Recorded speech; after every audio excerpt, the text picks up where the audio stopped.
Bullying comes in many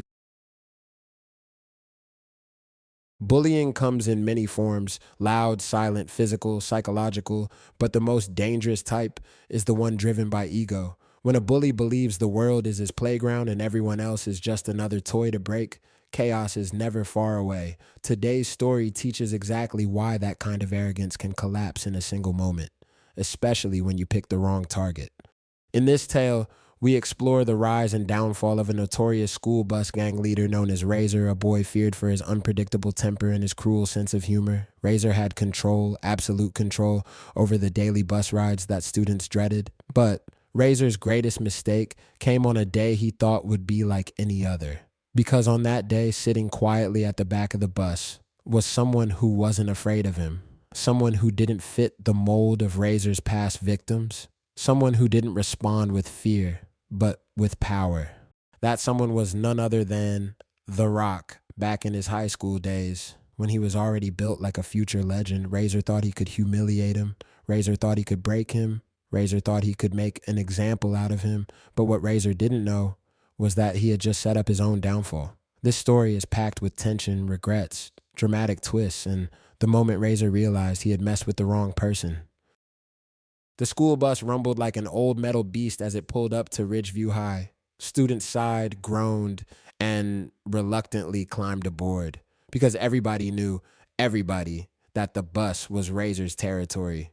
Razor, whose real name was Reese Alderman, ruled the afternoon trips with his gang of two loyal followers, Grip and Smudge. He wasn't the biggest kid nor the strongest, but what he lacked in muscle, he replaced with cunning, cruelty, and a complete lack of empathy. His mind was a toolbox of dirty tricks: gum on seats, slash backpacks, kick shins, stolen lunches, humiliation challenges. But his favorite form of torture was pranking. Not funny pranks, cruel pranks, pranks meant to emotionally destroy his target. That morning, as he boarded the bus, Razor's grin spread across his face like a knife slicing through butter. He held a small white tube in his hands, one he had stolen from his older sister's cosmetics drawer: hair removal cream. Strong, fast, burn-like effects if misused. His brain tingled with excitement. "Who's the target today?" Grip asked, rubbing his hands together. Razor didn't answer yet. He wanted suspense. He wanted everyone watching him, wondering, fearing. He scanned the bus aisle until he saw a student he had never seen before sitting near the back. Massive, muscular even for a teenager, with thick black curls resting on his head like a lion's mane. The new kid, the quiet kid, the kid who didn't look intimidated. Razor's eyes narrowed. Then he whispered, "Him." Grip and Smudge froze. "You sure?" Smudge asked. "That guy is huge," Razor scoffed. "The bigger they are, the harder they fall. Today, the new kid becomes my example." The two followers exchanged uneasy glances. Razor had decided. The new kid wasn't just any student. He was Dwayne Johnson, not yet the Hollywood superstar, not yet the wrestling icon, but already a mountain carved out of determination, discipline, and raw strength. He sat quietly, headphones in his ears, staring out the window. He didn't seek trouble. He didn't engage in drama, but trouble always seemed to find him, especially when insecure people mistook his silence for weakness. As Razor approached, Dwayne didn't turn. He simply rested his large hand on his duffel bag and continued watching the passing buildings. Razor smirked. "Oh, he thinks he's too good to greet the king of the bus." Grip and Smudge snickered. Razor slipped behind Dwayne's seat, slowly twisting open the cap of the hair removal cream. Razor nodded to Grip. "Create a distraction at the front." "On it." Grip suddenly started coughing dramatically, grabbing his throat as if choking. Students panicked. The driver yelled, "Sit down! Everyone sit down!" "Perfect." Razor squeezed the tube carefully, letting a thick white glob pool onto his fingers. He leaned over the back of Dwayne's seat, reaching toward the thick curls. But before he could apply it, Dwayne's voice came out calm and deep. "Whatever you're planning, I'd stop right there." Razor froze. How did he know? Grip and Smudge both stopped and stared. Slowly, very slowly, Dwayne removed his headphones and looked up at the three bullies. His expression was calm, almost peaceful. But his eyes were sharp enough to cut steel. Razor pulled back his hand and tried to play it cool. "What? We were just welcoming you to the bus." Dwayne's gaze fell to the dollop of white cream sitting on Razor's fingertips. "Is that lotion?" Razor chuckled nervously. Maybe? Dwayne's eyebrows lifted slightly. Where were you planning to put it? Razor swallowed. Just a joke, man. Relax. It's not a big deal. Dwayne maintained the stare for several tense seconds, then nodded. All right. Razor blinked. All right? Yeah. Dwayne leaned back against his seat. I'm not here to cause problems. Just trying to get home. For a moment, Razor relaxed. But then his ego kicked in. He didn't like that Dwayne wasn't scared. He didn't like that his intimidation failed. He didn't like that the new kid dismissed him so effortlessly. Razor's pride burned, and pride makes people stupid. When the bus hit a bump, Razor seized the moment. He lunged forward and smeared the entire glob of hair removal cream across the top of Dwayne's head. Gas exploded across the bus. Razor jumped back triumphantly. Welcome to Ridgeview, curly boy. Grip and Smudge burst out laughing. Students covered their mouths. Someone shouted, oh no, he's dead. The cream oozed down Dwayne's curls like melting snow. Dwayne didn't move. He simply reached up and touched the top of his head, feeling the cold cream. The bus went silent. Razor grinned wickedly. Say goodbye to your hair, Rockhead. Dwayne slowly stood up. He was taller than Razor thought. Much taller, much broader. And when Dwayne turned around fully, the calmness was gone. His jaw tightened. His posture straightened. His eyes darkened into something Razor had never seen before. Not rage, not fury, not revenge, authority. The kind no bully could ever match. Students instantly pressed themselves against the windows, creating space. Grip and Smudge cowered behind Razor. The bus driver, seeing the tension in the rearview mirror, shouted, Hey, what's going on back there? Razor puffed up his chest. Nothing. Just teaching the new kid how we do things. Dwayne stepped around Razor and pressed the bus's emergency stop button. The bus screeched to a halt. Dwayne turned to Razor. You put something on my hair. Razor gulped. Just a prank. Dwayne took a deep breath. Do you know what this stuff does? Makes you bald? Dwayne stared at him. Then a small, chilling smile appeared. Let's find out. Razor blinked. Wait, what? Before Razor could react, Dwayne grabbed his wrist, firm but not harmful, and gently pressed Razor's own cream-covered fingers against his own eyebrows. Razor shrieked. No, no, no, no, wait, stop! Students roared with laughter. Grip yelled, Boss, your eyebrows! Smudge covered his mouth, horrified and amused at the same time. Razor stumbled backwards, frantically wiping his face. You psychotic gorilla, you ruined my eyebrows. Dwayne folded his arms. No, you ruined your eyebrows. The bus driver stormed toward the back. What is going on? He stopped mid-sentence when he saw Razor, who already had a large bald patch forming above his eyes. Oh, for heaven's sake. The moment the bus stopped at school, faculty members were waiting. Students had already texted photos, videos, and updates. Razor and his gang were pulled aside immediately. Dwayne was asked what happened. He told the truth, calmly and respectfully. Razor tried lying, shouting, blaming, but the cream-covered evidence betrayed him. His missing eyebrows didn't help. The principal sighed heavily. Reese Alderman, you have crossed every line. Dwayne was thanked for not escalating the situation. Razor was suspended. Grip and Smudge received warnings and detention. But the humiliation didn't end there. As Razor was escorted away, groups of students whispered, That's what he gets. He messed with the wrong dude. Serves him right. Razor clenched his fist, feeling his missing eyebrows sting. The once feared bully now walked in shame, his reputation crumbling with each step. He would never forget the moment The Rock looked at him with calm authority. He would never forget the humiliation. But what Razor didn't know was this. His regrets were only beginning. Razor's anger simmered as he spent his suspension trapped at home. The absence of his eyebrows served as a bitter reminder of his defeat. But it wasn't just the physical loss that tormented him. It was the public shame. Videos of his humiliation spread like wildfire, mocking him on social media and turning him into a laughingstock. His pride was shattered, and the world witnessed his downfall. The comments destroyed him. Browless bandit. Bro, messed with The Rock and paid the price. Why he looks surprised all the time now? He slammed his phone down every time. But humiliation does strange things to the human mind. Some people learn from it. Others retreat quietly. But Razor didn't learn, didn't reflect, didn't calm down. Instead, Razor became obsessed. It's his fault, he muttered for the 100th time, staring at himself. He ruined me. He made me a joke. I have to get back at him. I have to. He didn't care that he caused the whole problem. He didn't care that The Rock hadn't heard him, hadn't even raised his voice. Razor cared about only one thing: revenge. Not a prank this time, not a joke, something bigger, something that would teach Dwayne a lesson he'd never forget.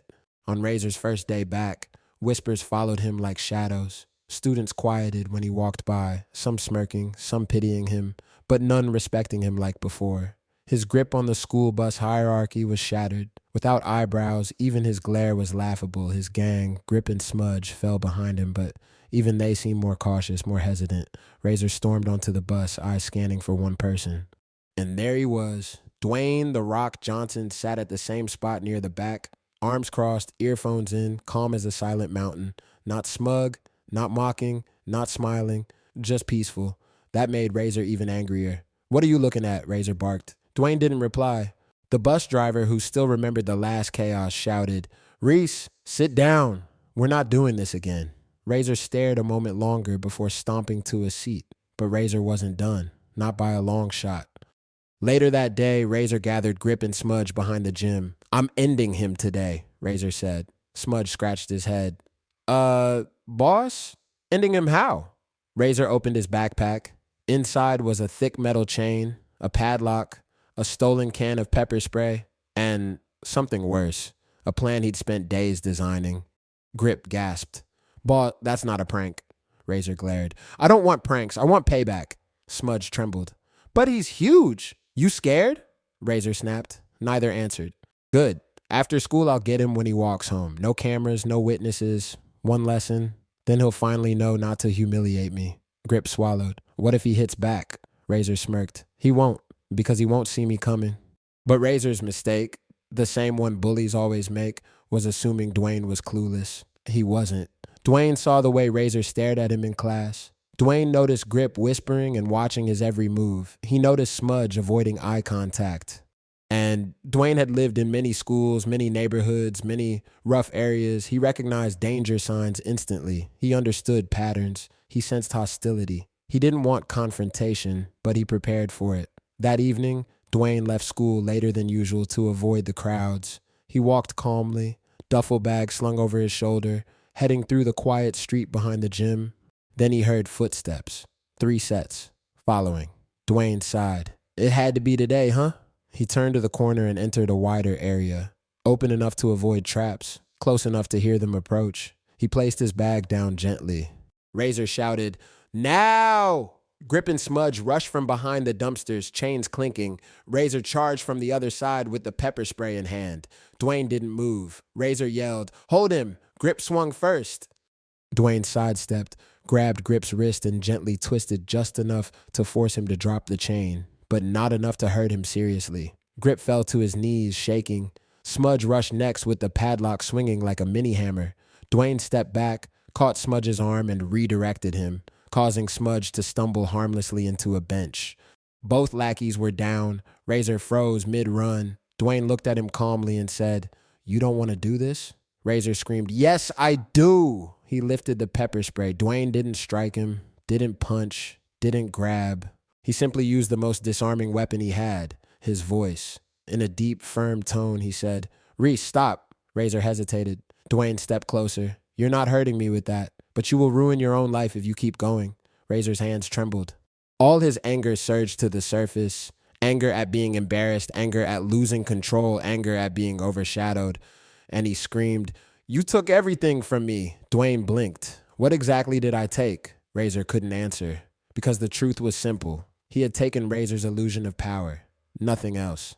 Razor swung anyway, but before the spray reached Dwayne's eyes, Dwayne lifted his forearm to shield himself, grabbed Razor's wrist, and twisted it just enough to make him drop the can.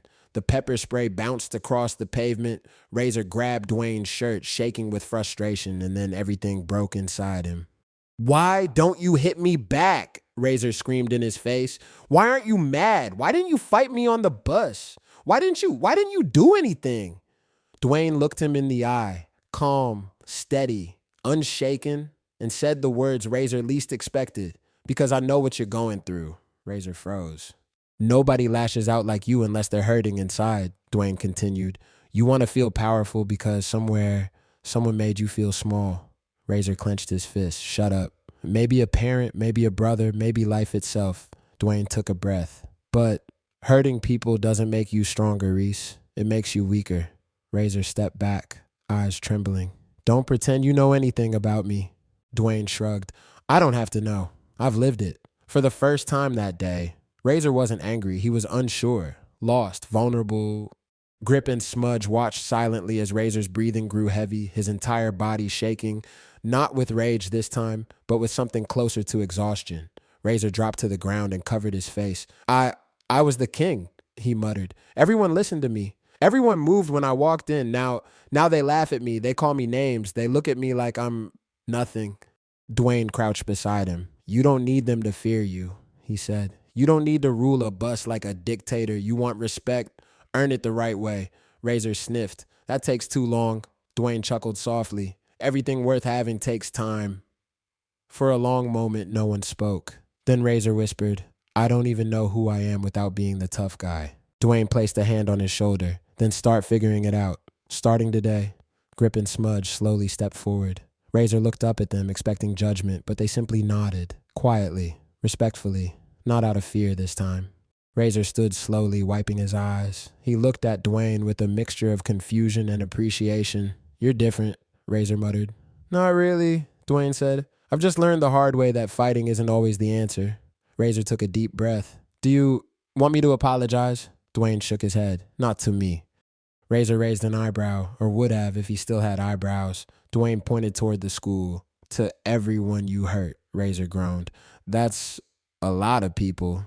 Then you got a lot of work to do. Surprisingly, Razor actually tried.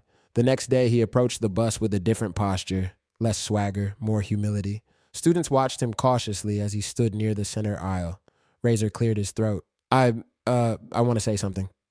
Silence filled the bus. I know I've been a jerk to a lot of you. I'm trying to change and I'm sorry. Whispers erupted, but nobody laughed. They could tell this time he meant it. Razor turned to Dwayne at the back. Dwayne gave a small, approving nod. Razor turned to the front, took a seat quietly, and didn't bother anyone. Not that day. Not the next. Not ever again. After school, Razor approached Dwayne privately. I don't know where I'd be if you'd actually fought me, Razor admitted. Probably expelled. Maybe worse. Dwayne smiled. Good thing I didn't fight you then. Razor nodded awkwardly, then said something that surprised even him. You know, you should try wrestling someday. You got the size for it. Dwayne laughed. We'll see. And as Razor walked away, he realized something shocking. Respect felt better than fear. Much better. If you enjoyed the full story, make sure you like the video, subscribe, and turn on notifications so you don't miss more powerful stories just like this.